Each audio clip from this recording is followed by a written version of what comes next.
গাহৰি পালকসকলৰ এদিন ভাল দিন আহিব বুলিয়ে কেলধুককে জীয়াই আছোঁ দেই। যেন তেন মোৰ গাহৰিকেইটা বাচি আছেগৈ আৰু। গুড মৰ্ণিং, কি খবৰ আপোনালোকৰ? আশা কৰোঁ আপোনালোক সকলো ভালেই আছে।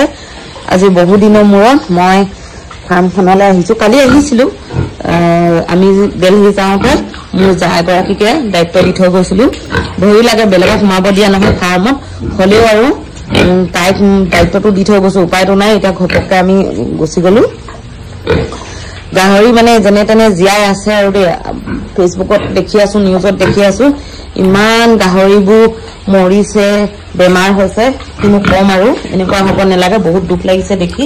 আমাৰ নিবনুৱা মানুহবোৰ গাহৰি হাঁহ কুকুৰা পালন কৰিয়ে 2 টকা ইনকাম কৰিম বুলি ভাবে আৰু নিজৰ জান লগাই দিয়ে, ইমান কষ্ট কৰে।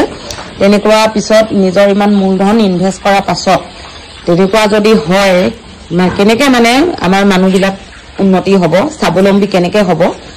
ইফালেতো স্বাৱলম্বী হ'বলৈ গাহৰিকেইটাতো মৰিছেই, আৰু গাহৰি পুহোঁতে গঁৰাল বনাওঁতে যিমানখিনি খৰচ হৈছে বহুত বছৰ পিছুৱাই গৈছে। অসমৰ গ্ৰাম্য অৰ্থনীতি বহুত বছৰ পিছুৱাই গৈছে। আজি যদি মোৰে কিবা এটা হয় চাওকচোন, মইতো গ'লোঁ আৰু, মই মানে জীয়াই নাথাকিলেও হ'ব।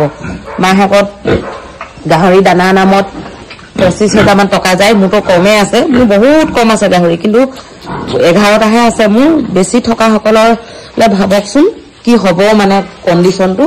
এইটো ভাৱ হয় চৰকাৰে বহুত ডাঙৰ কিবা এটা ইয়াত পলিটিক্স সোমাই আছে। যেনে বহুতে কৈ আছে আগতে যেনেদৰে বাৰ্ড ফ্লু হৈছিলে, তাৰপিছত কোম্পানী ব্ৰইলাৰবোৰ পুহিবলৈ ল'লে, ঠিক তেনেদৰে এতিয়া কৈ আছে বাহিৰৰ গাহৰি আহি আছে। বাহিৰৰ গাহৰি অহা কাৰণেতো অসমত বেমাৰ হৈছে। আমাৰ এফালে ইমান বেমাৰ হৈছে। এফালে যদি বেমাৰেই হৈ থাকে, যিসকল পশুপালক আছে তেওঁলোকেতো ভয়তেই গাহৰি নুপুহিবগৈ, আৰু গাহৰি পোহাটো বহুতে কমাই দিব। কমি গ'লেতো যিমানে গাহৰি পোহা কমিব সিমানে বাহিৰৰ পৰা আহিব। বাহিৰৰ পৰা অহাটো বন্ধ হ'লেহে আমাৰ ইয়াত মানুহে বেছিকৈ গাহৰি পুহিব আৰু ইয়াৰ গাহৰিয়ে জোৰাব পাৰিব। আজি যিসকলে লোন লৈ থৈছে সেইসকলে ক'ৰ পৰা ঘূৰাব বাৰু? লোনেই বনাওঁতে, গাহৰি গঁৰাল বনাওঁতে, গাহৰি দানা খুৱাওঁতে কিমান টকা ইনভেষ্ট হয়। আজি মোৰ ইমান কম গাহৰিকেইটা, সৰু ফাৰ্মখনতে ইমান টকা মাহে নিবনুৱা মানুহ হৈ পিনে ইমান টকা ইনভেষ্ট কৰিছোঁ, কিবা এটা হ'লে যে চেছ আৰু। মই গ'লোঁ আৰু মানে এইটো ভাবিয়েই বহুত ভয় লাগি আছে। ফেচবুকত বা নিউজত যিদৰে দেখি আছোঁ বহুত বেয়া লাগিছে গাহৰি পালকসকললৈ, যে ইমান কষ্ট কৰি। সকলোৰে এদিন ভাল দিন আহিব। অসমৰ যিসকলে বহুতো গাহৰি হেৰুৱাইছে, বহুত ক্ষতি হৈছে, এদিন তেওঁলোকৰো ভাল দিন আহিব বুলি মনতে আশা কৰিছোঁ। আৰু ভিডিঅ'টো ইমানতে সামৰিছোঁ। Bye bye.